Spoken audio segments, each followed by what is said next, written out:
não parar, não precipitar e não retroceder. Então dizer para esse cara, sabe quando nós vamos parar? Nunca. Nunca na sua porca vida, né?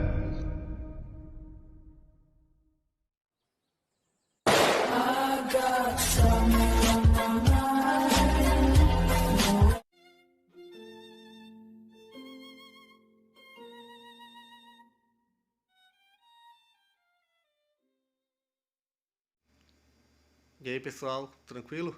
Então vem aqui antes do vídeo começar, pedir para vocês se inscreverem, quem não for inscrito, compartilhar, curtir, comentar.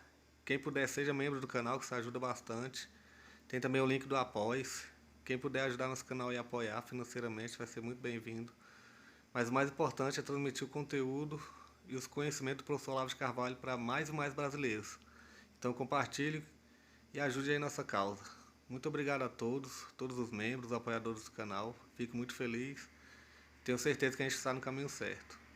Então fiquem com o vídeo e até mais. Valeu!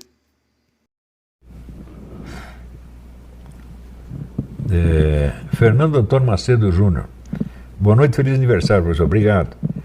Quanto à pseudociência, a análise do professor se aplica a Karl Popper. Esse é um bom autor para estudantes de ciências exatas. O livro dele sobre a lógica da pesquisa científica não é um livro ruim, mas é uma coisa elementar.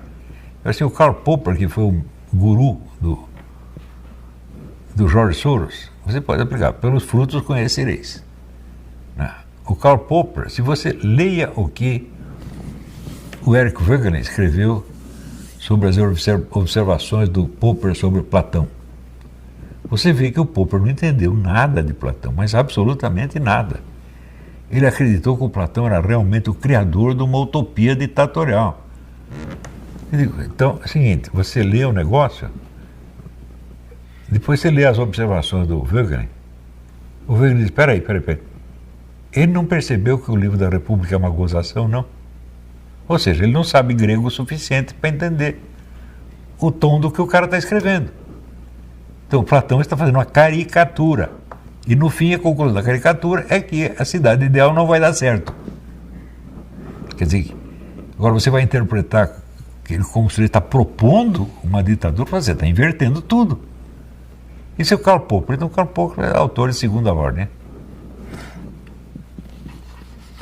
É assim como o pessoal liberal, conservador, admira muito a pessoa, que tem admiração exagerada. Aquela mulher Ayn Rand, né? Tinha admiradores fanáticos da Ayn Rand. Eu digo, escuta, a Ayn Rand é uma romancista excelente. Ela às vezes escrevia umas cenas que tinham uma intensidade que parecia Dostoiévski. Mas como filósofa, ela é de 15ª ordem. Por exemplo, ela não sabe que egoísmo e altruísmo não são conceitos filosóficos. Por quê? Porque você não pode ter uma distinção de uma coisa e de outra que não seja uma distinção puramente empírica, não filosófica, não é um conceito abstrato. Não tem nenhuma ação humana que seja 100% egoísta e outra que seja 100% altruísta. Isso é impossível. Quer dizer, bom, se for 100% altruísta, o cara não pode ganhar nada com a ação. Jesus Cristo fez isso. Ele não ganhou nada com o que ele fez, ganhou. Então ele não foi 100% altruísta. Você não pode identificar egoísmo e altruísmo com bem e mal. É uma outra coisa, né? Então, se ela não sabe isso, ou seja, ela não examinou os conceitos fundamentais que ela está usando. Então, como filósofa, os livros dela são livros de autoajuda para empresários falidos. Né?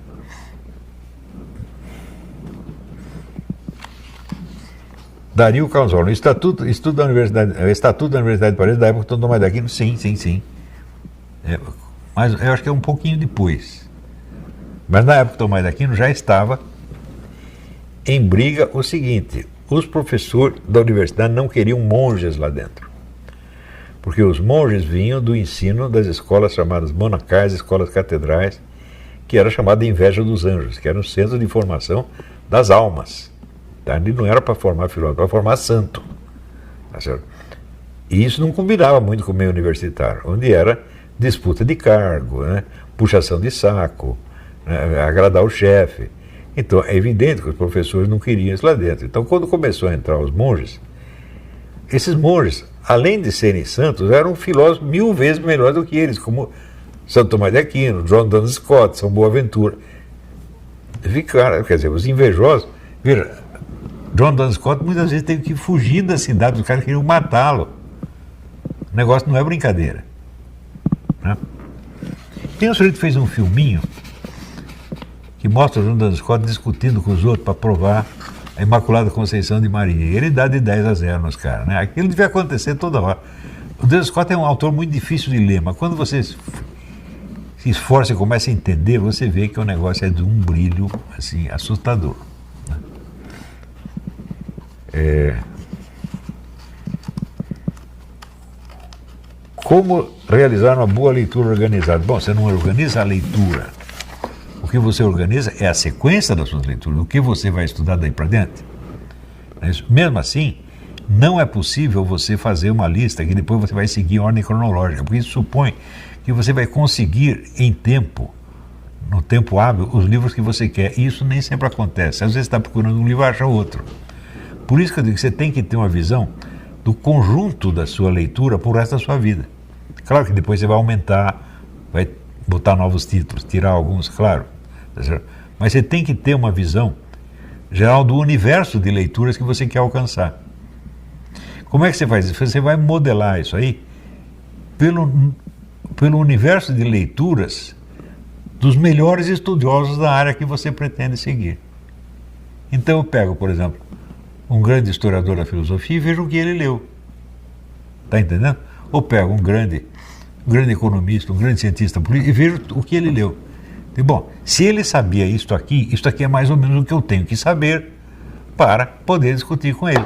Sabe quem faz isso no Brasil? Ninguém faz.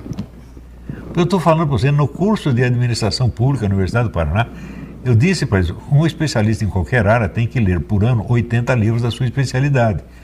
Os caras ficaram chocados, aterrorizados, queriam me bater. Onde se viu uma coisa dessa, professor? 80 livros. Eu falei, mas 80 livros é o mínimo. 80 livros da sua especialidade, sem dizer o resto. Não é isso? Agora, um livro da sua especialidade, se você levar mais de 3 dias para ler, você é retardado mental. Um livro de uma coisa estranha, você pode levar mais tempo, claro. Mas se, né? Sei lá, está aqui, tem um historiador da música. Quanto tempo ele leva para ler um livro da história da música? 3 dias, e olha lá. Então eu estou falando livros da sua especialidade, coisas que você já sabe de algum modo. Né?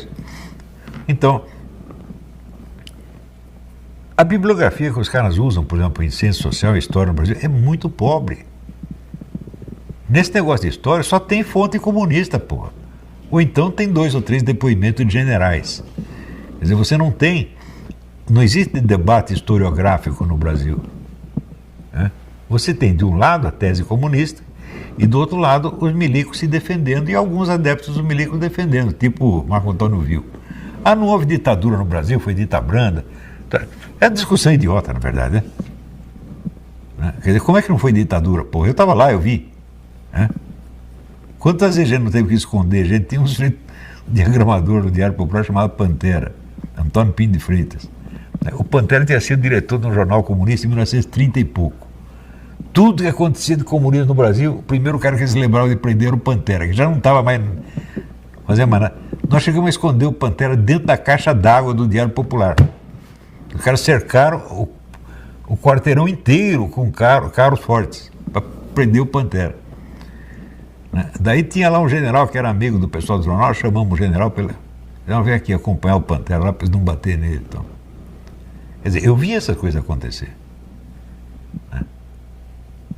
Eu vi a censura agindo, se bem que a censura, perto do que tem hoje, era fichinha. Né? Tem até depoimentos, o pessoal contando, Paulo Francis contando como era a censura no Pasquim. Né? O censor, o funcionário da Polícia Federal, que ia lá acompanhado da namorada. E ficava ele e a namorada rindo dos negócios do Pasquim. E daí ele queria cortar alguma coisa, a namorada falava, não, Benzinho, isso está muito legal, não corta não. Ele deixava. Era assim o negócio, porra. Você acha que hoje é assim que os caras fazem? Né? Então, eu tive algumas matérias cortadas, né, no Jornal da Tarde, porque eram matérias que podiam interferir na investigação de atos de terrorismo. Então os caras cortavam, passava 3 meses e liberavam. Quer dizer, tudo acabava saindo. Né? Nada ficou totalmente escondido. Mas hoje é para esconder mesmo. Você não tem canais por onde você falar. Nem o canal particular você pode usar. Os caras cortam o quê? Não a sua matéria, cortam o seu canal. Então a censura hoje é 1000 vezes mais drástica do que no tempo da ditadura militar. O que não quer dizer que não fosse uma ditadura. Eu já expliquei para vocês, então, dizer, a quantidade de mentiras dos dois lados é uma coisa impressionante. Quando o Milico diz, nós livramos o Brasil do comunismo, é mentira. Quando o comunismo diz, não, aqueles milicos eram nazistas, eles estavam nos matando, mentira. Então, quando vão contar direito a história? O dia que tiver um cara que está interessado na verdade histórica. Mas parece que não, porque a urgência política eleitoral predomina de tal maneira. Veja, examinem-se a vocês mesmos. Né? Eu digo, o que nós temos que salvar é a inteligência e a cultura brasileira. Isto nos cabe salvar. E o resto do Brasil fala, nós não podemos salvar. Se nós salvarmos este pedacinho, outros salvarão outros pedacinhos e talvez tenha um bom resultado. Agora, queremos uma solução integral para o Brasil. Pronto, já começou errado. Como vamos tirar o Brasil desse buraco? Eu não sei. Eu sei o que nós devemos fazer na nossa parte para dar um exemplo para os outros. Né? Isso não quer dizer que os outros vão achar admirável, começar a bater palma para vocês, seguir isso. A maior parte dos casos vão querer matar você. Não tem importância. Né? Nós temos que continuar fazendo a mesma coisa. Veja, você criar uma vida intelectual limpa, sincera, sólida, é condição número 1 para qualquer coisa no país. A inteligência é o único instrumento que nós temos, não temos outro. Se você compara o ser humano, por exemplo, compara a força física do ser humano com a força física de um urso. Não, do urso não, de um chimpanzé. O chimpanzé tem a força de 8 homens. Então, fisicamente, nós somos fraquinhos, nós só temos a cabeça. Então, é aí que nós temos que nos esforçar, gente. Nós temos que restaurar a vida intelectual no Brasil e fazer isto sem a menor complacência para com os vigaristas e picaretas. Você acredita de verdade que isso é possível? Eu acho que é possível. Não, eu estou vendo que é possível pelos meus alunos. Não foi feito antes porque ninguém tentou. Eu fui o primeiro que tentou. Na verdade, só eu tentei isso aí. E levou muito tempo para começar a funcionar. Agora está começando. Agora começou a funcionar. Né? Eu vejo meus alunos que publicam livros agora. Né? Fábio Gonçalves publicou esse livro, Milagre em Paraisópolis. Né? Opa, a literatura brasileira está revivendo. Não estou aqui para brincadeira. Eu falei, o que eu quero fazer aqui é uma fábrica de gênios. Ele quis fazer um movimento conservador. O movimento conservador é aquele da sua mãe, sabe?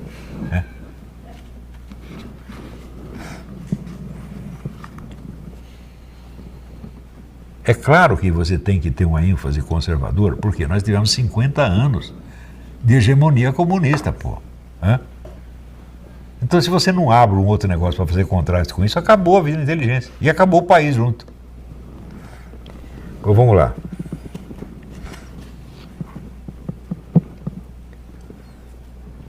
Aqui, ó. J. Franca. Ou J. França, não sei. Quanto mais leio sobre marxismo e outras ideologias, mais tenho a sensação de que seus criadores acreditam, inconscientemente talvez, em uma espécie de força mística ou mão invisível que conduz espontânea e inexoravelmente a história. Eles acreditam mesmo nisso. E eles acreditam que eles são capazes de decifrar essa força.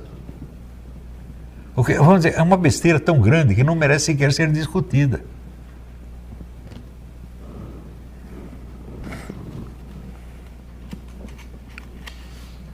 Não, teria a ver com as raízes místicas ocultistas desse ideólogo, sem sombra de dúvida.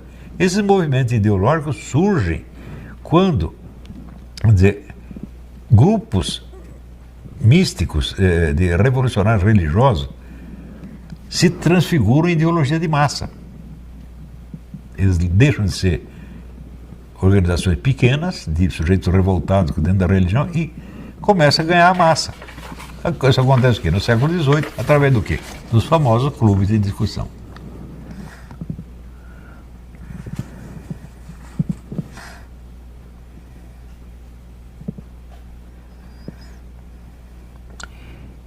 Peraí, cadê o nome da pessoa? Sumiu o nome. Epa.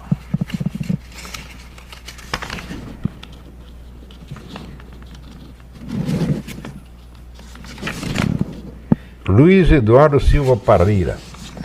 Sobre o positivismo nas Forças Armadas, introduzidas por Benjamin Constant de um jeito meio maluco, pois o positivismo é antimilitarista. O senhor acredita que mesmo com uma série de problemas que esse pensamento trouxe para as Forças Armadas durante o século XX, ele ainda hoje tem raízes nos militares atuais e ajuda a explicar esse distanciamento deles da realidade? Sem dúvida, só que eles são positivistas que se ignoram. Eles pegaram hábitos mentais do positivismo sem o nome positivismo. Eles não sabem. O positivismo não penetrou neles como uma doutrina. Não foi uma doutrinação positivista. Foram hábitos de pensamento, sem nome, sem um rótulo geral, que se impregnaram. Por exemplo, o ódio que eles têm da classe política. Eles são contra a existência da política. Todos os milicos são. E se consideram infinitamente superiores aos políticos. É? Se são ou não são, eu não sou aqui para julgar isso, mas o fato é que existe esse sentimento de superioridade. Não é isso? Também a ideia tecnocrática. Nós temos que ter um governo que administra a coisa cientificamente. Isso é Augusto Comte puro. Hã? Veja, a administração científica é o nome da ditadura. Hã? Se as coisas são decididas cientificamente, elas não são decididas na discussão, no debate político. O debate político é assim, como é que nós queremos as coisas? Eu quero assim, você quer assado. O que tem de científico? Não tem nada. Então, a democracia é isso. A democracia é a inexistência da administração científica, meu Deus do céu. Está entendendo? É a administração humana, sujeita, vamos dizer, às falhas, aos desejos e falhas humanas. Ou seja, na política nada é absoluto. Por isso é que precisa ter alternância de poder. Está entendendo? Quer dizer, um dia tem a esquerda, outro dia tem a direita. Isso é o normal. Onde é assim, as coisas funcionam mais ou menos. Na Inglaterra é perfeito? Claro que não, mas lá tem essa alternância. Agora está o conservador, antes estava o trabalhista, sempre foi assim. Então, um vai lá e faz sua própria cagada, o outro vem e substitui pela cagada oposta. E é assim que as coisas vão dando mais ou menos certo, que é o máximo que se pode conseguir no mundo da política. Então, se tem uma coisa na qual as nossas aspirações devem ser modestas, é a política. Porque, em geral, são picaretas discutindo ideias que favorecem a eles. De vez em quando, alguém tem alguma ideia que acidentalmente favorece a nós também. Dá para esperar melhor que isso? Não dá. Mas se pensar, os militares são mais honestos que os políticos, eu acredito que são. Mas eles pensam primeiro na corporação deles. É? Eles amam a corporação mais do que amam qualquer outra coisa. Então sempre a vantagem vai ser para os milicos, os outros em segundo lugar. É melhor do que está? Claro que é, mas não é tão melhor. Você vê, nós tivemos milico lá durante 20 anos. Não é isso? E o que eles fizeram, por exemplo, na educação brasileira, foi abrir uma faculdade vagabunda em cada esquina e criar multidões de analfabetos funcionais. E isso aí tem um ministro que era um homem inteligentíssimo, que era o Prabas Passarim. Um homem bom e muito inteligente. Ele fez isso, por quê? Sentiu a pressão dos estudantes. Eles queriam vagas, então precisa atender a pressão. Para quê? Para a gente não ficar impopular. A gente quem? As Forças Armadas. Não é isso? Então vamos lá. Então, por hoje acabou. Novamente, muito obrigado pelos votos de aniversário. Muito obrigado pela sua atenção durante esse curso. Espero que vocês sigam estas sugestões e que elas ajudem a determinar o rumo da sua vida intelectual. Tá? Espero que dê certo. Fique com Deus. Até a próxima. Igor Teixeira Hage. Ou Hage. Como identificar se uma pessoa, youtuber, jornalista, comentarista, acredita que diz está apenas se beneficiando de um discurso para fins pessoais? É muito simples. Sabe quando esse pessoal acredita? Nunca. Nunca. Por quê? Para acreditar, você tinha que ter colocado o problema. Hã? Ou seja, ninguém pula diretamente da ignorância para a certeza. Hã? Isso é impossível. Portanto, ele teria que ter uma fase de pergunta, de dúvida, de investigação. E daí, no fim, obter alguma certeza. Se ele já vem com a certeza, é claro que ele está mentindo. É claro que não é mentir, está fingindo. Agora, você já viu algum jornalista reconhecer o aspecto problemático de alguma questão? Eles não fazem isso. Quando fazem, é só por exibição. Mas eles não estão investigando realmente, eles já têm a resposta. Então, olha, gente séria no Brasil, no debate público, é quase impossível de achar. Eu conheço 2 ou 3, e olha lá, é só com esses que eu discuto, com os outros eu não quero saber. Você acha possível, né? Sei lá, eu tenho um debate com o Randolfo, o Ranfoldo, né? Com o Cagade. Não é possível, gente, eu não vou me rebaixar a esse ponto. Agora, se você aceita a linguagem deles e quer discutir nessa linguagem, eles já ganharam.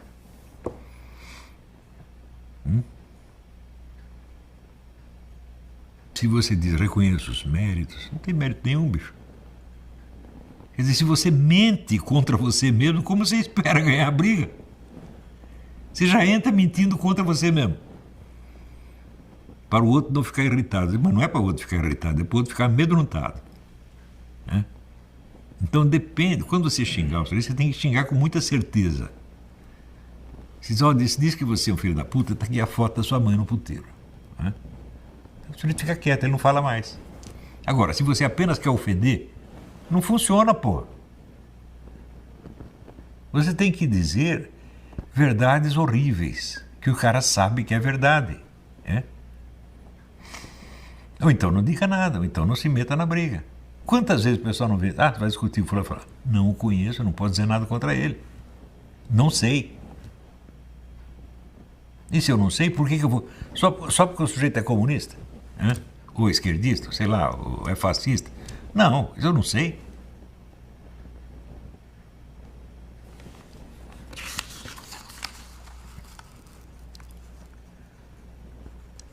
Do ponto de vista econômico, qual seria, aqui, César Oliveira, do ponto de vista econômico, qual seria a vantagem do método capitalista em empobrecer a população? Eliminar a classe média, reduzir tudo a 2 classes, a dos onipotentes e a dos impotentes.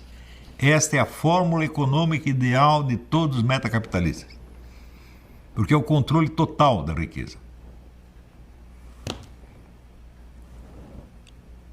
Aristóteles já dizia que para você ter uma sociedade equilibrada, precisa ter uma boa classe média. Porque a classe média não tem meios de oprimir o outro, mas tem meio de se livrar da opressão. Então, é isso que é a base da democracia. Se você reduzir... Veja, você não ouviu os próprios caras metacapitalistas dizendo daqui 30 anos ninguém vai ter nada e todos serão felizes? Eles dizem isso.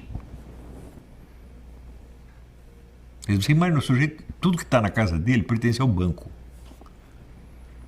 Então, ele está escravizado mediante o endividamento.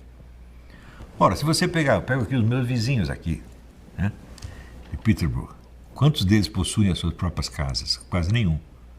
A casa está no nome dele, mas ele deve ter uma dívida de 40 anos por dentro para pagar pelo banco. Está entendendo? Então, você realmente não tem nada. O carro dele está devendo. Tudo que pôs na casa está devendo. Então, se reduzir o cara a endividamento, a total impotência. Então, qual é a vantagem? A vantagem é total, pô. Se você está no caso, assim, dos nobres romanos em face dos escravos romanos. O escravo romano não tinha propriedade, não tinha família, não tinha nada. Só tinha chicotado nas costas. Algum nobre romano reclamou disso? Procura lá.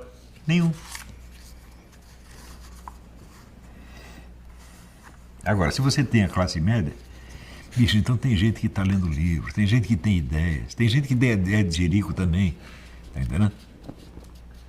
Ou seja, não deixa o poderoso governar sossegado. Esse é o problema. O que não quer dizer que esta classe média elegente ela também não seja um agente de opressão. Também é. Hoje em dia você pega a esquerda mundial inteira, está trabalhando para os metacapitalistas. Está trabalhando para o quê? Para as grandes empresas.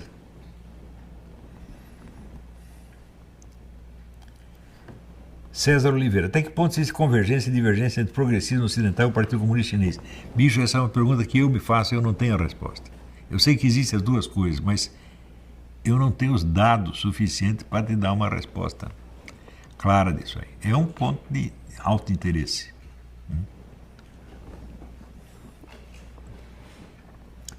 Felipe Rosa dos Santos, como fazer para ter uma ordem no estudo e chegar a uma conclusão? Opa. Você quer ordem no estudo ou quer chegar a uma conclusão? Se você quer ter uma ordem no estudo, a primeira coisa é você se conformar que às vezes não dá para obter conclusão nenhuma. Dá apenas para... Eu não quero chegar à conclusão, eu quero formular o problema de maneira clara, de maneira que se eu formulo assim, algum sujeito mais inteligente chega e resolve o problema. Esse que deve ser o objetivo.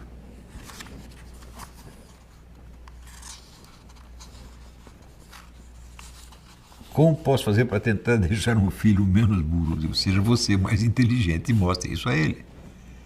Se o seu filho perceber que você é mais inteligente do que os professores dele, ele vai ouvir você e não os professores. Agora, fale tudo com ele.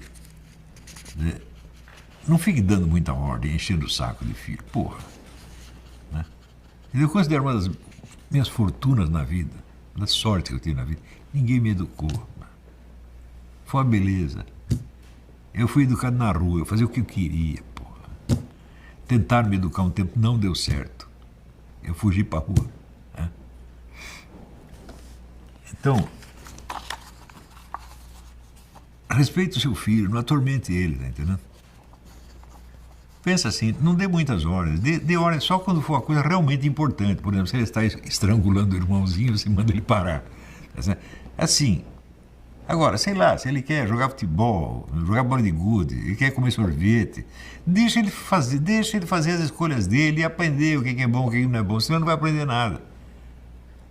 Seja assim, esteja por perto, vigiando, para ele sentir que você está dando segurança para ele. Se ele sente que você é o protetor que está dando segurança para ele e deixando ele fazer o que ele quer, ele vai te respeitar e te obedecer. Você está entendendo? Ninguém desobedece um protetor. Você desobedece o intrometido que fica te dando ordem para encher o saco. Eu vendo essas coisas, eu fico horrorizado com isso. Porque eu vejo assim, quando eu era pequeno, meu pai e minha mãe se metiam muito pouco na minha vida. Depois eu fui morar com uma tia que se meteu um pouco, eu fui embora, não aguentei, fui embora. Voltei para casa da minha mãe. Não que a minha tia fosse má, não era má, apenas era metida, como toda, né? Tia véia, assim, né? Tia véia, avó, mocré em geral, coisa horrível.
Chegamos a mais um final de uma aula, de um vídeo. Espero que tenham gostado. Quem não se inscreveu ainda, se inscreva, compartilhe, comente. Ajude o nosso canal, apoie, seja membro. E ajude o nosso canal a chegar a cada dia a mais brasileiros que precisam muito do conhecimento do professor Olavo de Carvalho. Então é isso aí, fique com Deus, até o próximo. Valeu! Então é isso aí, pessoal, que é o nosso canal, que são alguns livros que eu já li. A maioria foi doação, mas alguns eu adquiri, professor Olavo de Carvalho. Alguns livros se perderam aí que eu emprestei, professor Alexandre Costa, a Bíblia Sagrada. 10 lições sobre Karl Marx. Indico a não ler esse livro, que é muito ruim mesmo. Alguns pensadores aqui que realmente, como o professor Olavo de Carvalho disse, não são pensadores. Valeu, tamo junto aí. Apoie nosso canal, seja membro.